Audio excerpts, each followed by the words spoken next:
જીરુની બજારમાં આવકોનું જોર જ એટલું બધું વધી ગયું છે કે બજારને આપોઆપ નીચે આવવું પડ્યું છે.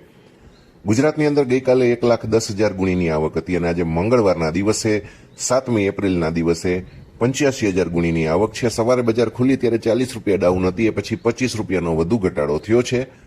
સિંગાપોર ક્વોલિટી મશીન ક્લીન 0.5% કન્ડિશનનું જીરું મુન્દ્રા પહોંચની શરતે 4450 રૂપિયા, 1%નો ભાવ 4400 રૂપિયા અને મશીન ક્લીન 2%નો ભાવ 4350 રૂપિયા ચાલી રહ્યો છે. મશીન ક્લીન 0.5% સિંગાપોર ક્વોલિટી 4600 રૂપિયા અને સોર્ટેક્સનો ભાવ 0.5% 4650 રૂપિયા ચાલે છે. ઘણા બધા ખેડૂત મિત્રો પૂછી રહ્યા છે કે જીરુમાં હવે શું થશે? તો મિત્રો, એ જ થશે કે જે આવક નક્કી કરશે. આવકો વધારે હોવાને કારણે અત્યારે બજાર ઉપર દબાણ છે, નિકાસના કામકાજો ધીમા છે અને પાકનો અંદાજ ભલે ઓછો હોય પણ અત્યારે એકસાથે આવક થઈ રહી છે, એટલા માટે બજાર દબાણ હેઠળ છે. ઊંઝાની અંદર પણ આજે લગભગ 70 થી 80 રૂપિયાનો ઘટાડો છે. ગઈકાલે 40-50 ઘટ્યા હતા. 2 દિવસમાં લગભગ 100 થી 125 રૂપિયાનો ઘટાડો થઈ ગયો છે.